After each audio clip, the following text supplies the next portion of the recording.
All right, 3, 2, 1. Hi, this is William Ramsey. Welcome to William Ramsey Investigates. On tonight's show, I have a very special guest. Her name is Eileen Ormsby. She's coming to us from Australia and Melbourne. And she had written a book that I came across on Amazon that I was fascinated by. The title was The Darkest Web. And I had done some research into the dark web, doing kind of my investigative journalism pertaining to the smiley face killers. So I was really interested to read this book, and it had some fascinating information. That book, The Darkest Web, was published March 14th, 2018. But Eileen is also a very prolific writer. She has written 6 books, also has a blog titled All Things Vice. She's an attorney, freelance journalist, and an author as well, obviously. Her book titles are such as Little Girls Lost, which came out this year, Murder on the Dark Web, also this year. She's been very busy this year. Stalkers 2020, Psycho.com, Serial Killers on the Internet. And her first book that I could tell from Amazon was titled Silk Road, about Ross Ulbricht and black markets on the dark web. So if you're on YouTube, you can ask her any questions. If you have anything to add or anything, I could also bring that in the conversation. But for people who don't know your name or maybe not as familiar with your books, can you talk a little bit about yourself, Eileen, and how you came to write The Darkest Web? Sure. Well, as you said, I was a lawyer. I was a corporate lawyer working in London for probably the most conservative law firm in the history of the world. And I was working there when the global financial crisis struck in 2008. And that sort of gave me this existential crisis of, oh my God, I'm working for the bad guys. There's people losing their houses, and I'm working for the people that are working for the banks and the money managers and that sort of thing. So I came back to Australia and decided to do something that I've always wanted to do, which was become an author. And so I quit my lawyering job, went and did a postgraduate course in professional writing and editing. And one of the classes in that course was a journalism class. And we had to pitch a story for that class to one of the big newspapers here in Melbourne. And I decided I'd pitch about this brand new site I'd just heard from. I'd heard from friends that had been using this site where they were literally hopping online, ordering drugs and having them delivered to their mail. And that site was Silk Road. So I pitched that to one of the major news corporations here in Australia, and they picked it up and ran with it. And as soon as I wrote that first story, the editor came back and said, oh, look, tell us more about this dark web. Tell us about, can you write more articles for us? So that was my beginning as a journalist. And I guess I just became the dark web specialist. And that's pretty much where I've stayed. That's been my specialty ever since. And that's led to the books and so forth. And all the true crime. Yeah. So pretty harrowing international tales of the dark web. But for people who may not be as familiar with the Silk Road story, can you talk about what Silk Road was and what they were doing and the mystery, really kind of enigmatic central figure about Silk Road? Can you talk about that, please? Sure. Well, I mean, Silk Road is why the dark web really sprang to people's consciousness, I guess, because so the dark web is just the colloquial name that we give to those websites that can only be accessed via a dark net. And the most popular dark net is one called Tor, which is an open source piece of software that anyone can download. It's perfectly legal. It allows you to surf the web completely anonymously, or almost completely anonymously. But what it also does is provide you with access to websites that you can't normally get to. So even if you know the direct URL to a website like Silk Road or, its current counterpart, if you type that into your Chrome or your Firefox browser, it'll just come back as, site not found, does not exist, 404.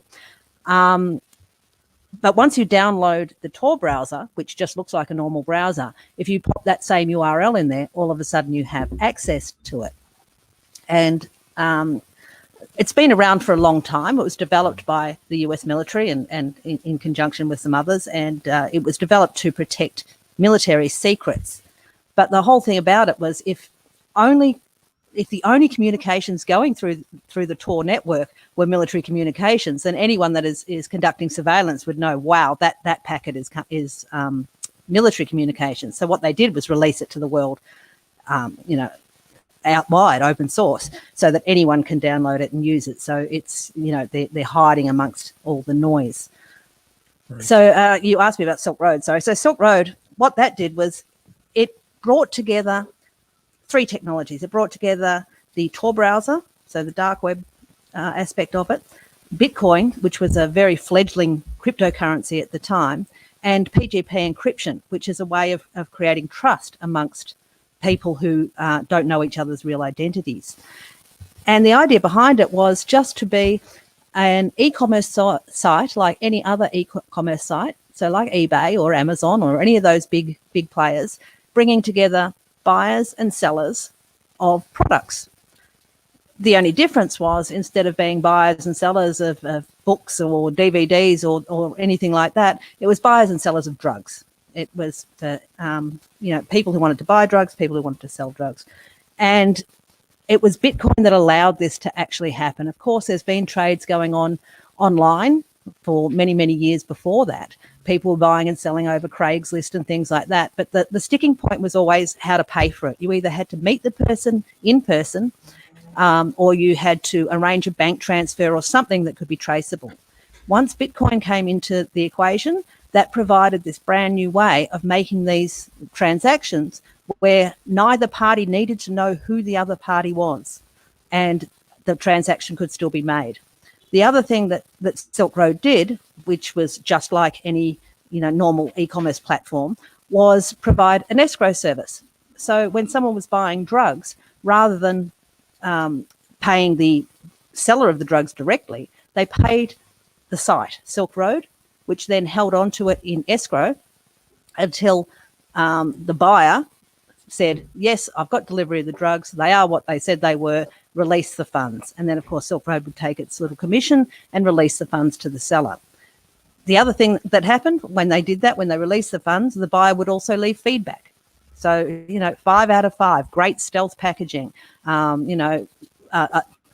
tested it and it's 90% pure, all those sorts of things. And so, like any other business site, the sellers lived and died by that feedback, and they would do anything to get the good feedback because that meant the repeat customers. And on the other side of it, of course, the sellers could rate the buyers, and if you were a buyer that had too many disputes or left bad feedback, then the really good sellers, the popular sellers, just wouldn't sell to you. Right, and there was kind of like before even Uber or some of these other kind of more modern places, these guys he was doing it first, or the people through Silk Road were doing it first. So there was all this encryption and secrecy, and there are all these fake names, but it started off very small. I think at the time, Bitcoin was like not even worth anything. Now it's what, 17,000 for one Bitcoin or something like that. Yeah, it was worth less than $1 when they started. Right. So really just began. So can you talk about how the Silk Road started and how it evolved into this kind of international syndicate? Yeah, well, I'm trying to think back, and I'm thinking it's end of 2010 that it started, and it started to grow in 2011. What really pushed it forth? So it began just with Ulbricht himself, and of course none of us knew his name was Ulbricht. He was just admin selling mushrooms, and he got onto some of the Bitcoin forums and said, look, I've got this idea for this new site that Bitcoin might work for, and it's a black market, and what do you guys think? And of course all the the cryptographers are really interested in seeing this was a proper use case for Bitcoin. Like, philosophically, Bitcoin is a marvelous, amazing thing, providing this sort of borderless digital currency that frees people up from needing to go through the banks or needing to have any state actors involved in their transactions between each other. It's a peer-to-peer transaction, and philosophically it's great, but no one was using it. No one knew what it was really good for, and this Silk Road was the first really good use case for it. So the Bitcoiners were really interested and got on board and had a look at it, and they were sort of saying, well, yes, this thing will work. These technologies converging together will actually work, and you can safely make these transactions. And so they began to sort of talk about it these things always start in those little underground forums, and then they grow further and further out, become more and more mainstream. Reddit's always one of the first ones to pick up on these obscure forums and start talking about them. And once it hits Reddit, it gets bigger and bigger.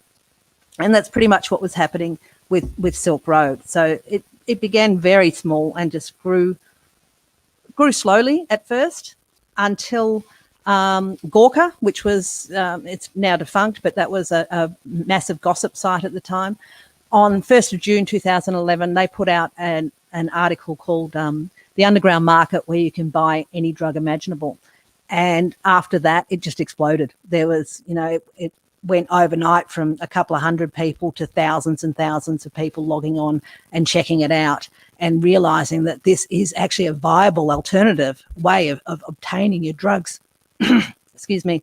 And one of the big things that they were pushing was this is a safer alternative. Everyone was against the war on drugs, and this is for people who want to buy drugs. This is the safe alternative. There is no chance of face-to-face violence. You will not get a gun pulled on you. You will not get hit over the head and your drugs and money stolen from you. This is a safer way of doing it. And right. What's more, having all that feedback also created a much safer environment as well, because if someone was selling bad drugs, if someone was selling some sort of research chemical and calling it acid or MDMA, they'd be picked up very, very quickly, because there were forums on there where everyone was talking about the different vendors. So, in that way it was safer as well. At least you knew exactly what you were getting. Right, and it was all shipped to your house, and there were moderators. It was a decent-sized operation where there was moderators and things. So it became interesting. But according to your book, like, he started off from nothing, and then it was 1.3 million a week, and there was some very serious transactions taking place, tons of money. Well, that's right. When it started off, the idea was that it was going to be just for end users, so just for people that wanted to buy their personal use drugs from someone on the internet. And they were able to, it also meant that they were able to buy their drugs from closer to the source than they normally would, because, your average Joe who doesn't really know a lot of criminals or is not in that world will go to a street dealer, will go to, someone that's working in the clubs or a friend of a friend, and they're right down the bottom of the chain. So by that time, your drugs have probably been cut. They've gone through a lot of different handling. There's been a bit of money put on each time. Whereas this way they were able to go a lot, the end user was supposed to go a lot closer to the source. But what happened was, of course, once it started getting really popular and, the amounts of money started being bandied around that was likely to be going through the site. Obviously, no one knew exactly, but people were starting to study the site and get an idea of how much was going through in transactions. Well, of course, the organised crime followed, and soon you were having much, much larger vendors there, people that were selling in, kilograms at a time, which is obviously not for your personal use. But they stuck with this philosophy of we will sell anything, the purpose of which is not to harm or defraud another person. That was their big philosophy. And, the people that the members of the Silk Road were very much into that. And that was one of the things that made it so strong and stable, as well, as they really, really trusted this, enigmatic leader of Silk Road, who he gave himself the moniker in the end, the Dread Pirate Roberts, and everyone knew him as the Dread Pirate Roberts. And he was very involved in the site as well. He was very much a figurehead who gave a lot of speeches and spoke about a lot of these philosophies. And he really gathered a cult following of people who absolutely bought into the whole, the whole philosophy. This was going to be the beginning of the end of the war on drugs.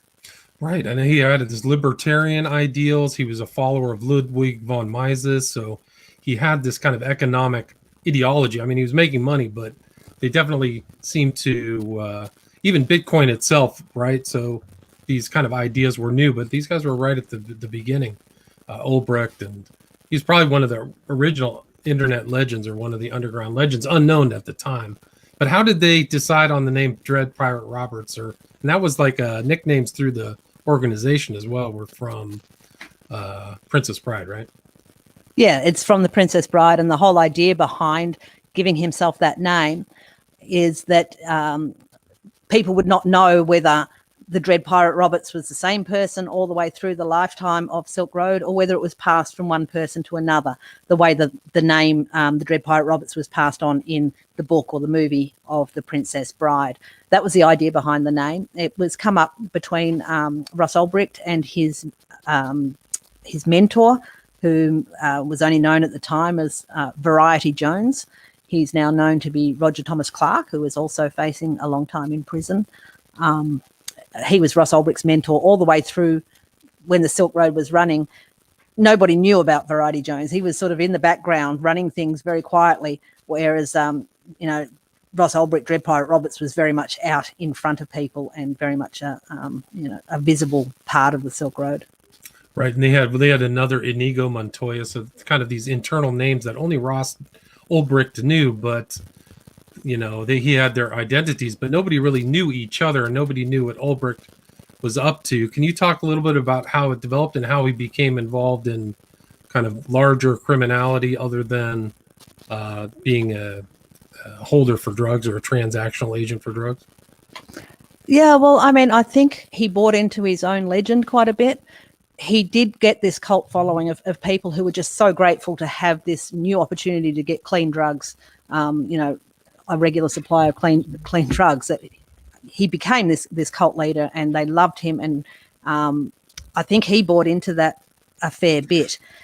And but of course, once the money started rolling in, then the organized crime followed, and so he started getting people contacting him directly and saying, "Oh, can we do better? Better commissions on larger amounts being moved and that sort of thing." And the part about this gets very, very complex. But basically, what happened was he was approached by somebody who went by the name of Knob, saying, "I need to move kilos of cocaine and heroin. Can you move these for me?" And the Dread Pirate Robert said, "Yes, I'll set something up." And he set something up with one of his staff members who went by the name of Chronic Pain. And so the kilo was to be sent to Chronic Pain as a kilo of cocaine was to be sent to Chronic Pain as a middleman. And what happened was, of course, he was being set up, and that was undercover. Knob was undercover police. And so when the kilo was sent to Chronic Pain, police were there ready to jumped on and take over his account. Sorry. Please continue. But that's how the police kind of got into the whole, into the Silk Road environment. That's sort of how they first got inside when they took over the Chronic Pain account. But what happened was the police in this instance happened to be incredibly corrupt. So once they took over the Chronic Pain account, what they secretly did was start moving Bitcoin. So Chronic Pain had, as an administrator, had access to a lot of the wallets owned by different vendors. And what one of these corrupt police officers did, the two guys involved were Karl Mark Force and Sean Bridges, Force and Bridges, and I can never remember which one did what. But one of them, I think it was Bridges, started shifting Bitcoin out of the vendors' accounts into his own wallet, secretly, not with the permission of the law enforcement agency that he worked for. And when the Dread Pirate Robert saw all this money moving, he thought that Chronic Pain had stolen from him. And so he started discussing this situation with his mentor, Variety Jones, and they came to the conclusion that they needed to send someone around to beat him up and get the money back. And then the person that they asked to do that was Knob, who was the undercover police officer who'd gone to bust Chronic Pain. They thought he was a big bad organised crime figure, and he would be able to send some goons around. And so Knob agreed. And before you knew it, the order had changed to murder him. They wanted to murder Chronic Pain. And Knob agreed to that as well. And so it came about that the law enforcement staged this murder of Chronic Pain. Ross Ulbricht paid, I can't remember how much in Bitcoin, $80,000 worth in Bitcoin for this murder. Yeah. And he demanded photographic proof, which they gave him of Curtis Green, who was the real name of Chronic Pain, with a bunch of Campbell's chicken soup around his head that was supposed to look like he'd thrown up as he was being tortured to death. So that murder never happened, but, you know, it would really seem that the Dread Pirate Roberts, Ross Ulbricht, believed it had happened. So that was the first one. And then he just got himself in deeper and deeper after that. And he had voluminous records, so he was keeping his conversation logs too this whole time on his website, thinking that nobody would ever see those, right? Oh my God. It was like when he got caught, it was like everything you should never ever do. It was absolutely insane. They caught him with his laptop open, and his laptop basically had this diary that said, hey, today I decided to become a drug lord. Today I decided to put a hit out on somebody. This is how much money I made today. He just had this diary of exactly what he'd been doing. It seemed almost too insane to be true. Like I honestly, when I first saw it, I was like, I don't believe that this is real. It's got to be a mock-up. But apparently it was all real. He was also logged into the back end of Silk Road, so into the mastermind control panel. And his laptop was just this absolute treasure trove for law enforcement. He kept logs of all the chats that he'd had with his staff members, which is, you know, when you're working in the underworld on the dark web, that is probably the biggest no-no of all. So he broke every rule that he pretty much insisted that other people keep to. You know, he'd always tell people, don't keep any chat logs, use PGP encryption. Everybody on the dark web knows the basic thing that whenever you're interacting with anyone else, you use PGP encryption. If you'd use that all the time, then, you know, even if they had his key, chances are it would have been way too laborious for them to go through and get all the messages that they got, but he didn't use it. It was just crazy. It's crazy, and it's interesting how they actually found out his identity. Do you recollect that? Because that's also an interesting story in itself. Well, it was a conflation of things. So the basic way was he was an IRS agent. It's always an IRS agent, isn't it? He was an IRS agent that decided to start Googling a little bit.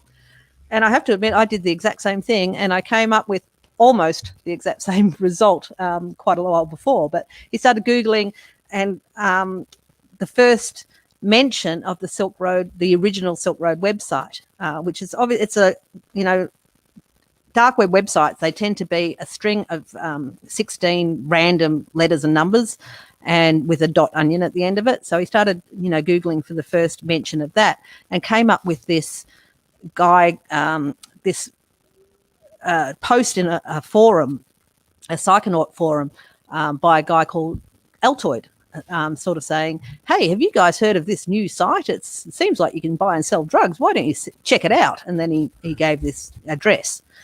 And then so this IRS agent started going through and looking for, which is also something that I found that I was putting in my original book, because I started writing Silk Road before Silk Road had been taken down. It was all about, when I wrote Silk Road, it was being written in real time, and it was about the rise of this new frontier of drug dealing and how it was going to change the world. And just as I was putting it to my publisher, Ross Ulbricht got caught, and I had to very quickly change it to a rise and fall.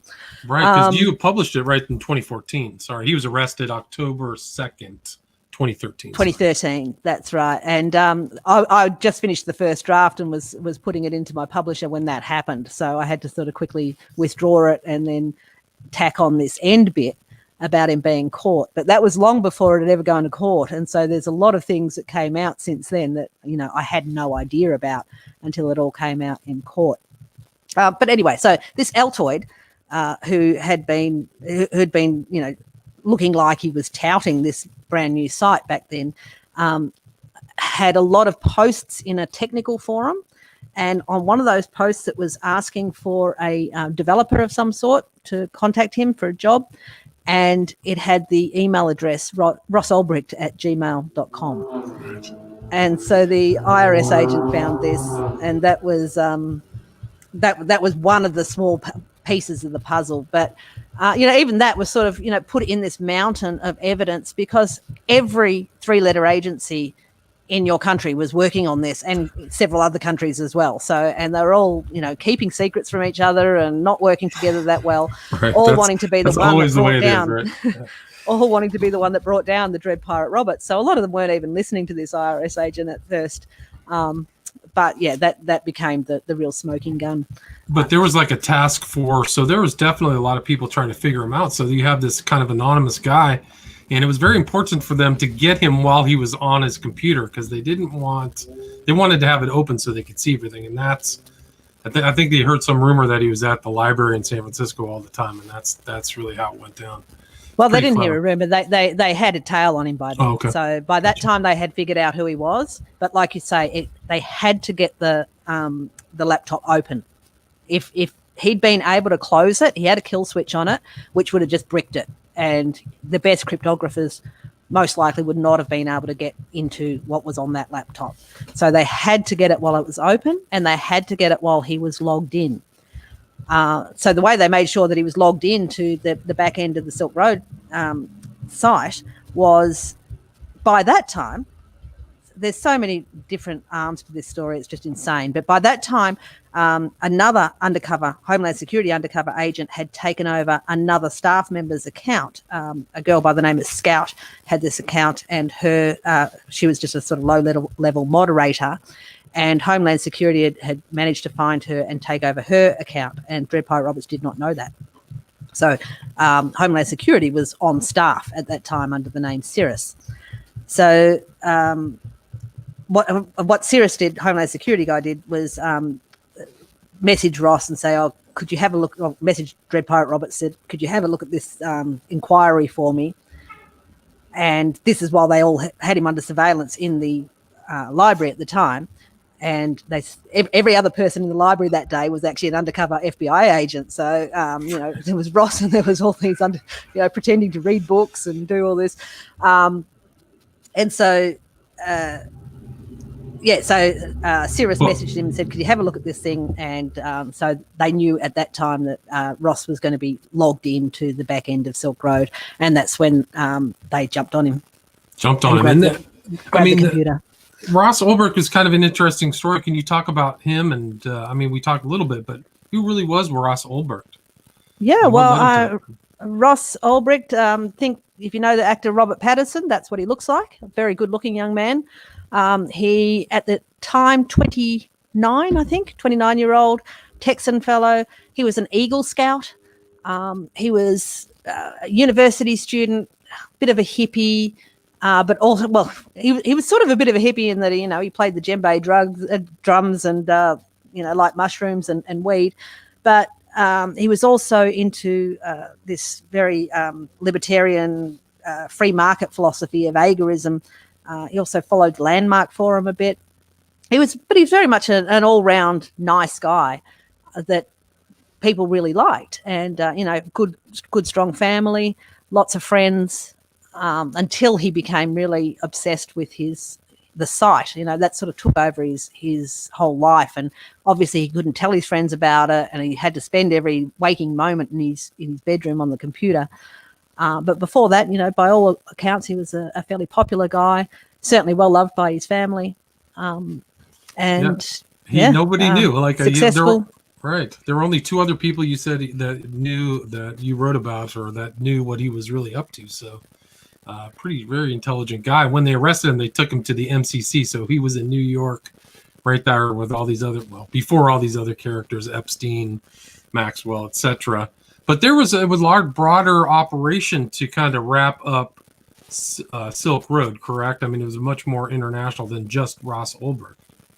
Well, yeah. Well, once they got him, that was the other thing. He had the identities of his staff members. So he hired staff in different areas of the world. So there was always someone online. So he had people in all the different time zones. And his top staff were Inigo in the United States, who was Andrew Jones. Libertas in Europe, he was an Irishman, Gary Davis.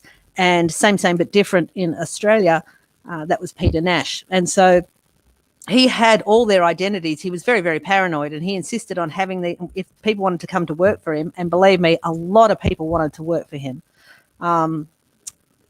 People were offering to work for free. He did pay them though. He paid them reasonably well, but not a huge amount for running a criminal empire, maybe $1,000 a week, all these people. But he insisted that they had to send him proof of who they were, and he had different ways of making sure that they weren't lying to him about it. So he had all their identities on his computer, and so they, about a month later, they all got swooped on as well and arrested. So, people all around the world. And the last one to get arrested pretty much was Variety Jones, who was living in Thailand at the time. Right. He was a few years later. Right. And you had kind of, as a journalist, you and him you went to Thailand to meet him, correct?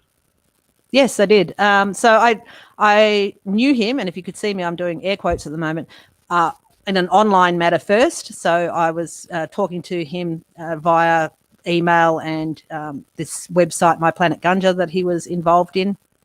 And so I knew of him quite well, and I was trying to get him to agree to let me come and see him, come visit him in Thailand. And this is when he was still free, and he was taunting police at the time. Then when he got arrested, I went and visited him in Bangkok remand prison. So I saw him about 5 times while he was there in Bangkok remand. And he was kind of a mysterious figure too. I mean, there was a reason he hooked up with Ulbricht. He was also part of kind of underground drug dealing, right?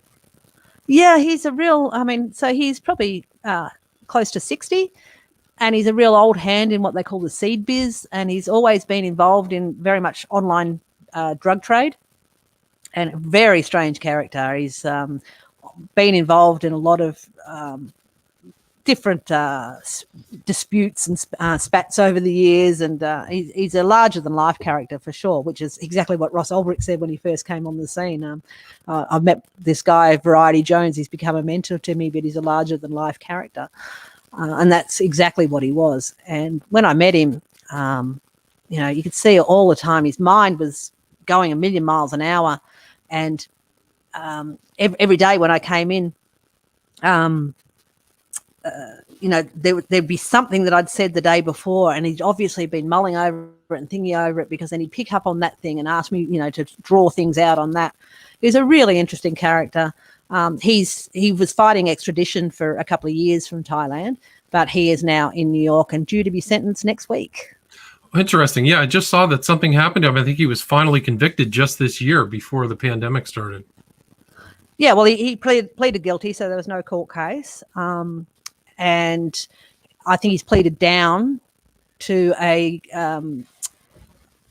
charge that will get him a maximum of 20 years in prison, and he's hoping for 10, and I think the prosecution's asked for 15 or 20.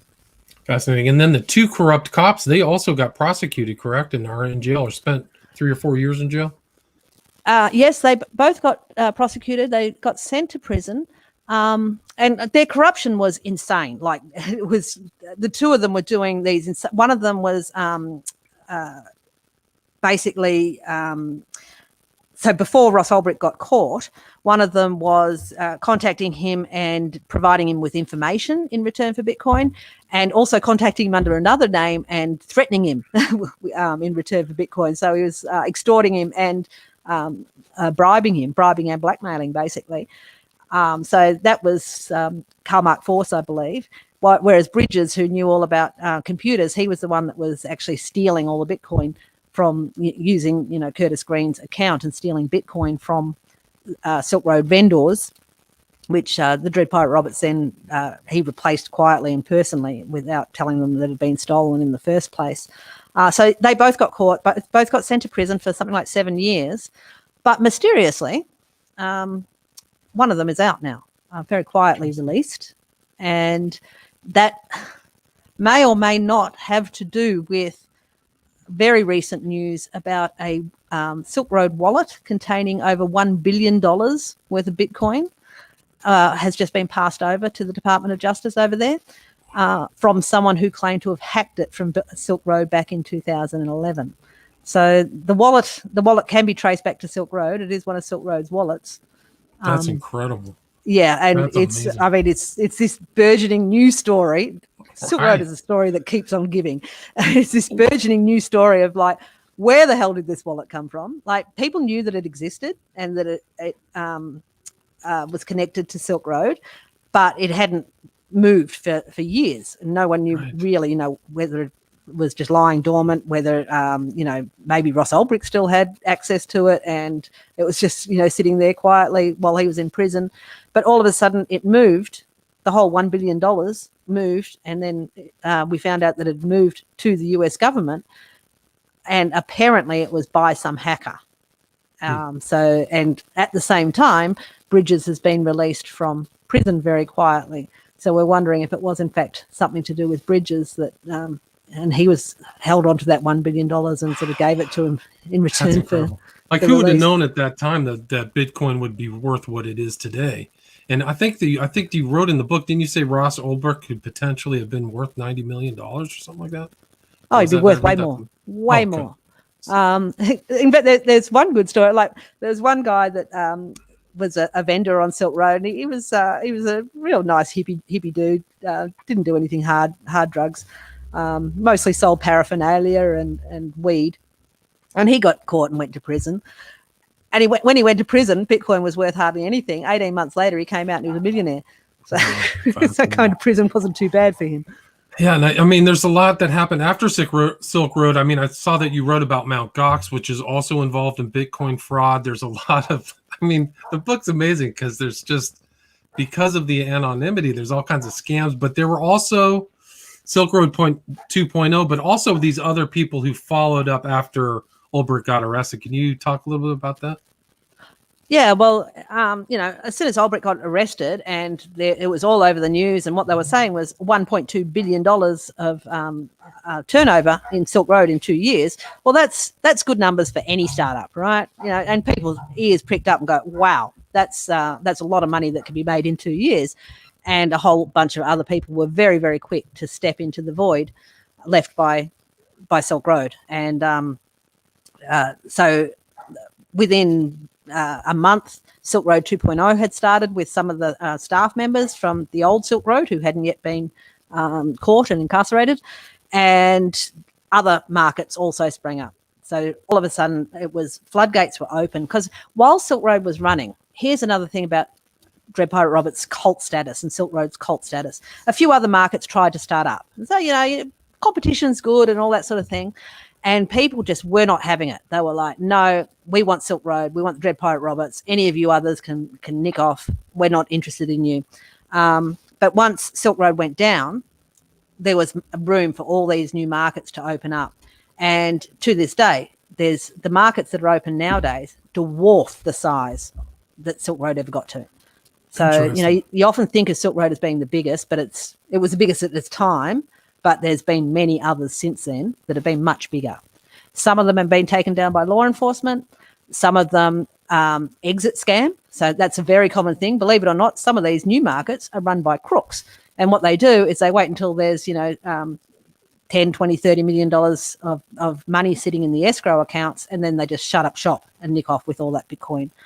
So that's happened quite a few times, and others are still running to this day. And they're always, improving on their security. And it's actually the most secure ones are a lot harder to use now than Silk Road was, just because they insist that you need to learn cryptography and a whole lot of other things and use Monero instead of Bitcoin and that sort of thing to stay safe.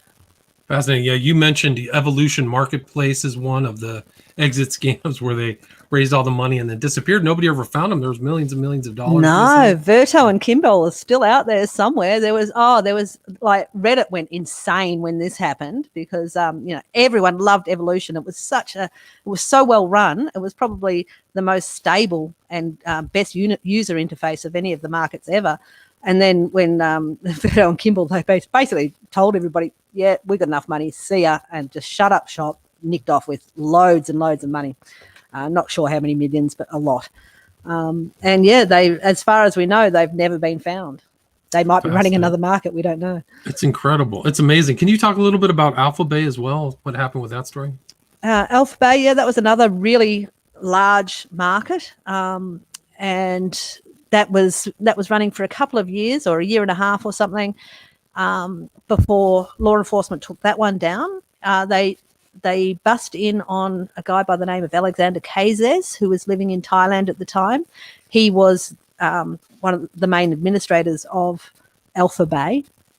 And then he mysteriously committed suicide, and again, I'm doing air quotes in the air, in a Thai prison cell before, they could ask him anything really.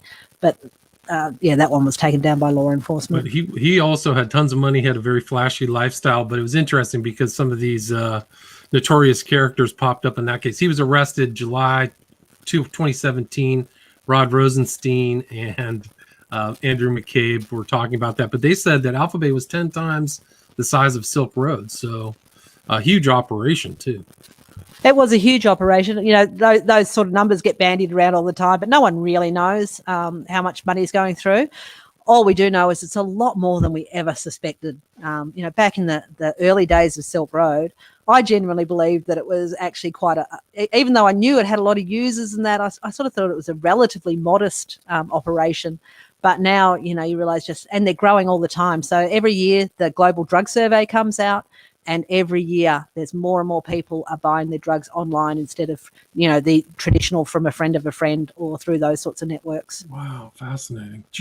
What do you think that kind of dark web, the size of the dark web market, do you have any idea how big that is in billions or? Of the current markets? The current drug market on the dark web. Well, there's about a dozen different drug markets running at the moment. There's probably two major players. I have no idea what's going through. They're getting more and more secretive and better at hiding their turnover, but I can guarantee it's a lot. I mean, they've got hundreds of thousands of active users all the time. Remarkable. I mean, it's just a fascinating story, that whole Silk Road. But I mean, there are other parts of your book. The way you broke up this book was darker, darkest. Where darkest is pretty grim. Maybe not get in too much detail about that, but can you talk about your research into this interesting online group, Bessa Mafia? That was probably my favorite interaction on the dark web in general, I guess.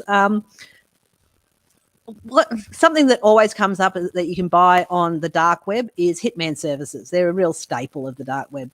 And, in the book, you would have seen I go through trying to hire one of the early ones to kill a fictional ex-husband. And they're all scams, they don't make sense. The whole thing about commerce on the dark web is it needs to be something that is easily transferable and something that is a repeat custom. So drugs are a perfect thing because, personal amounts of drugs, they just go in a regular business envelope, indistinguishable from any of the millions of others, easy to mail. And the customers are repeat customers. People don't buy one drug once. They come back over and over and over again. Murder for hire, not so much. It's a personal service where you have to, go and meet someone and kill them. And most people generally probably only want one person bumped off in their lifetime. So once you've actually paid Bitcoin to have a murder carried out, what possible reason does the person who's received the Bitcoin have to actually kill anybody? They have your money. They don't have any, there's no incentive whatsoever for them to go and kill someone. So all the murder for hire sites were always scams, and I used to laugh about them, write about them. And but that was the case until one day, I was working with this security researcher in the UK called Chris Montero, and he ran the deep web Reddit subreddit, and he was also a big one for they're all scams, until this new one sort of burst onto the scene. And instead of a really crappy website, it had a really slick website, great user interface. You could log on and again, you'd be matched up with a killer in your area. So it wasn't, just one person saying, oh, I'm offering murder for hire. It was a site that was, again, offering escrow, and it'd match a person that wanted someone killed with a killer in their area, put them together. And once the murder was carried out, they'd release the funds from escrow. And they had an army of people posting all over Reddit, posting all over the clear web about this one, this is the first genuine dark web murder for hire site. It is the real thing. It had testimonials and everything. Chris and I were both still saying, nah, it's still a scam. It might be a slick scam, but it's still an absolute scam. Next thing you know, Chris has received this email message, and it's a video, and it's a video of someone holding up a piece of sign saying, this is a message from Bisa Mafia to Pirate London, which was his website.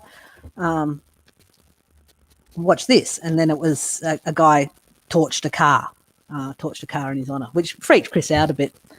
But a few days later, in a magical way that hackers do things, Chris suddenly had access to the back door of Bisa Mafia, which he provided to me as well. And what we found when we went into there was exactly what we thought. It was a big fat scam. We had a treasure trove. We had absolutely every email that was sent and received by Bisa Mafia. We had all the orders. We had the photographs of people that had had hits taken out on them, all those sorts of things. And it was all available to us. And what we saw was it was run by one single guy by the name of Ura. And he scammed in a way that would make a Nigerian prince proud.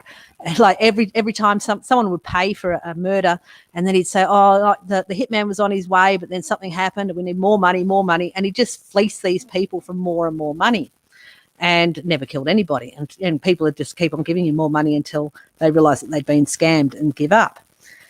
And so, that was an interesting thing to find out. They were substantial amounts of money, too. So, like thousands, 10,000 here, 20,000 there, a lot. Yeah, he'd charge them whatever he could get out of them. So, if he could fleece someone of $1,000, he would, but it went right up to $40,000, I think someone paid for a hit. So he'd just, get what he could out of them. And he was very prolific. He was the ultimate work from home dude. He was on the email non-stop, pulling these people along. So it was good to find out that it was definitely a scam and he didn't want to hurt anybody. But the thing was all of a sudden we had, and we shouldn't have had these things because hacking is still illegal, but we had these lists of photographs and names and addresses and details of people who had hits taken out on them. And the people that took the hits out really meant to kill them. They paid thousands and thousands of dollars. Right. And this was the thing, well, what do we do? Obviously, we've got to tell law enforcement. Well, you try telling the FBI or NCA or the AFP here in Australia, oh, there's this dark web hitman site and he's not really carrying out hits, but there's people that really want hits, and they just don't want to hear from you. They think you're completely crazy. They have no interest whatsoever in listening to you. And Chris especially, he's a little bit manic, and he was really trying. He was all over the FBI all the time saying, look, this is happening. You've got to take notice of this.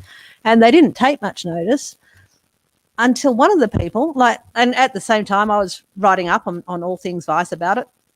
And on one of the people that I'd written about, who was still very much alive at the time, Amy Orwine, I sort of mentioned her in one of my blogs. Well, she suddenly wound up dead. And that's when the FBI really started to sit up and take notice. And, these people, even though the hitman is not real, these people really want to kill somebody. And it really is an important thing. We need to start getting in touch with these other targets. They had actually gotten in touch with Amy. So they had said, oh, look, do you know anyone that might have wanted you dead? There's your name's on this dark website. Someone's paid $13,000 to kill you. And she was like this Minnesota housewife, mother, church deaconess. And she said, oh, I've got no idea. And then, oh, well, keep an eye out, won't you? And that was pretty much it. There was no real in-depth investigation into who might have wanted to kill her. Guess who it was? Well, it was her husband. It's always the husband, isn't it? It was her husband. And, once he realised that he'd been scammed out of all his money, he shot her himself. But then, so after that, law enforcement started taking it much more seriously, and there were arrests all over the world of all these people that had put out hits on Bisa Mafia. But at the same time, then Ura started writing to me, and he started writing to me. And at first he was, threatening me and saying, I have hitmen in Australia and I know who you are, you don't know who I am, and I'm going to come and kill you and all that. And I was like, yeah.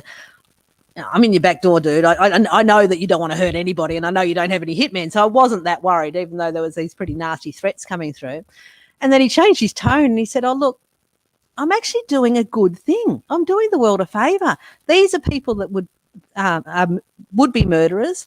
And if I'm not taking their money, they're going to go and spend money on a real hitman, and real people are going to get killed. So stop writing about me and come and work for me. He wanted me to come and start writing up his website, because English was his second language. And he said, oh, with your good journalist skills, you could come and write much better language for me, and we could make much more money. And then he offered to let me take on some of the people and try to, do the emailing and try to get the money out of them. And I've got to say, it was very tempting as a journalist to do that job, but it was also, probably not quite ethically right. So I couldn't take him up on the offer. Did they ever find out who he was? He was from Bulgaria or something, right? Well, we thought he was somewhere in Eastern Europe, and I was actually hired by CBS as a consultant on their 48 Hours program. They did an investigation into it. And when I was hired onto that, I contacted you and I said, oh, look, will you come and meet me? They promised to disguise you, all that sort of thing. And he said, yeah, we'll meet in London. And he got quite excited, because he thought, oh, they're going to say that I've got a real hitman site and they're going to advertise for me. And he actually provided the producer with 2 names and details of hits that had been taken out. And, 48 Hours is like, I don't want this, what do we do? And they passed it on to law enforcement, believing it to probably be fake. 100% true. Two arrests were very, very quickly made. Wow. Made the news everywhere of, 48 Hours thwarts murder for hire. But then Euro got really upset that it said that he had a fake website, and he felt like he'd been betrayed, and then he wouldn't come and meet me in London after all. So that all fizzled out a bit. But yeah, he's still out there somewhere. Still out there somewhere, but he kind of had a little bit of animus towards you and Chris, because that led to an unpleasant event for, was it Chris Montero? Oh yeah, so so Euro went back hot and cold on us, basically. Especially he's always hated Chris. Chris has always hated him, but with me, he sort of went hot and cold. But one of the things that he did was he started putting out these posts, really badly written, laughable sort of news articles saying the real owner of Bisa Mafia is Chris Montero and Eileen Ormsby. They're the real, and then he'd write these convoluted articles about how we're the owners of this site, Bisa Mafia. And it was pretty clearly not genuine news. So I thought it was a bit of a joke. And next thing you know, the National Crime Authority is banging down Chris's door. He lives in London. They bang down his door, arrest him for being the owner of Bisa Mafia. They take him in and question him for I think they held him for 2 or 3 days, where he's just trying to explain, no, I'm a security researcher. I write about it. I'm not them. And they held him for a couple of days before they realised the error of their ways and released him. Right. So it's just this web of international intrigue, a lot of cloak and dagger stuff for you. There's so much more in this book. We're at about 53 minutes. Do you mind taking a few questions from the listeners? No, that's fine. Okay. Does anybody have any questions for Eileen? And you've also written, there's much more to this book. It gets pretty grim. The darkest part is about Red Room, Snufflix, some names probably you might know, Chloe Ailing, and a lot of kind of pedophilia stuff too. So there's a lot of interesting extra stuff. Anybody else have any questions or anything? And your other books, you also wrote about these books this year. Can you talk just briefly about that, promote those? Oh yeah, so this year, the reason I've been so prolific is for my day-to-day money, I write scripts for the Case File True Crime podcast. And so what I've been doing this year under COVID is getting together the scripts that I've written for that podcast and putting them together into books. So they're just more general true crime. A lot of them have an internet aspect to them. That's sort of my thing, but not necessarily all of them. So yeah, I've released, they're not exactly the same as the scripts. They're sort of extended versions of the case file scripts all put together and into books. Can you say that podcast again? I just missed it. The Case File True Crime. Yeah. Case File True Crime podcast. I'll have to look that up. Let's see. Lee Veltman is asking, do you have any thoughts on the Australian Royal Commission stuff? I don't know what that is. Any particular Royal Commission? There's a lot of them. Okay, well, Lee will have to follow up with a question. Oswald Spengler, did Eileen's research have many connections to the Aaron Schwartz case? No, Aaron Schwartz was he was probably more pre what it's a tragic thing. No, not really involved, because I was mostly involved at around that time. I was involved in the drugs markets rather than what Aaron was doing, which was releasing academic papers and that sort of thing. Gotcha. Here's another one. Seems like when they got rid of the Silk Road, it opened up for a much nastier kind of dark web. Would you agree with that? Well, the markets that came after Silk Road were run by crooks. So Silk Road was run by, you could say it was run by a crook, but Ross Ulbricht really was, he was a bit of a visionary and a dreamer and a philosopher and all those sorts of things. And, that major philosophy of Silk Road was it wouldn't sell anything, the purpose of which was to harm or defraud another person. So when these new markets opened up, they didn't have any of that going on. They would sell anything. So now you can buy, stolen personal information, stolen financial information. They're much more free for all, and they're just run by business people. They're not run by people that want to have these fuzzy, warm forums of lots of good discussions. Ross Ulbricht, he hired a doctor.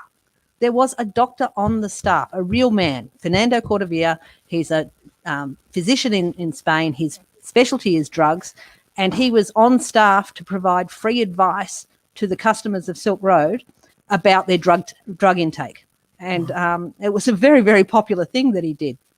So, that sort of thing doesn't go on much anymore. Gotcha. There's no book clubs. There's no robust discussion forums or anything like that. It's just pure commerce. Gotcha. Another question from Pete Adler. Is Ross Ulbricht's family still trying to get him a new trial? Well, right now they're trying to get him a presidential pardon, which is that's all he can hope for now. He's exhausted all of his appeals. So his real only hope now is a presidential pardon. So Ross Ulbricht received 2 life sentences without any possibility of parole. He was 29 at the time. He's going to die in prison, which is very, very severe for what he did, I think. Yeah, 2 life sentences is incredible. Yeah, it's manifestly excessive for his crime. It doesn't seem proportional at all, in my opinion. No. Is there anything I'd missed? Anything you'd like to add, or social media, or contacts, or your blog, All Things Vice? What if anybody wants to reach out and ask you any questions? Probably the best place is Twitter, which I think is where you found me, which is just at Eileen Ormsby. That's where I'm most prolific. I do have a blog, but I'm very, very bad at updating it. I'll occasionally put something up there. So yeah, I'd say go for Twitter. I mean, I tried Instagram as well. I just don't get it. I don't either. So Twitter's the place. Yeah. No, I'm too old to use Instagram. So again, great interview, just fantastic information and knowledge, and just supremely well spoken. Love the book too. It's really just something that I was riveted to read. I just really enjoyed reading it. So thank you so much, Eileen. Again, the book is The Darkest Web by Eileen Ormsby, Ormsby. Thank you so much. Thanks so much, William. All right, take care.